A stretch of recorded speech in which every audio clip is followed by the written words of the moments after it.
Paano kung napagod na tayo pero hindi natin pinaparamdam?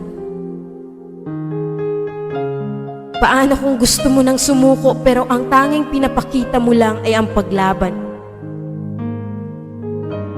Sa buhay, hindi natin kailangan ipakita na palagi tayong malakas, masaya. Minsan, kailangan din natin ipahinga.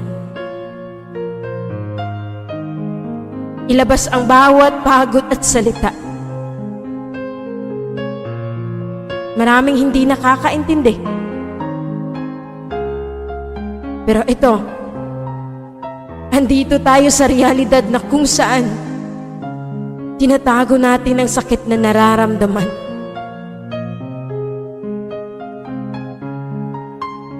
Kailan ba dapat tayo magpahinga? At kailan sabihin na ayaw ko na?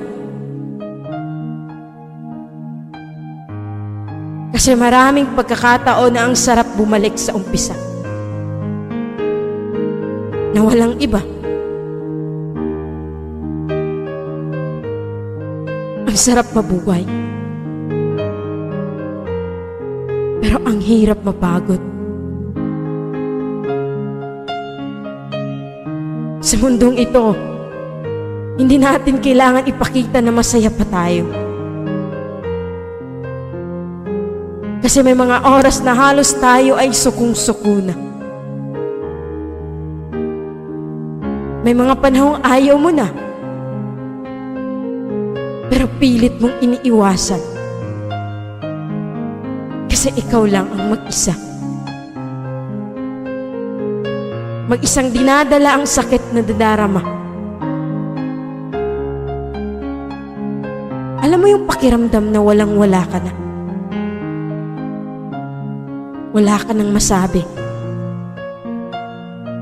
Dahil pagod ka na sa paulit-ulit na sakit. Yung parang ayaw mo na.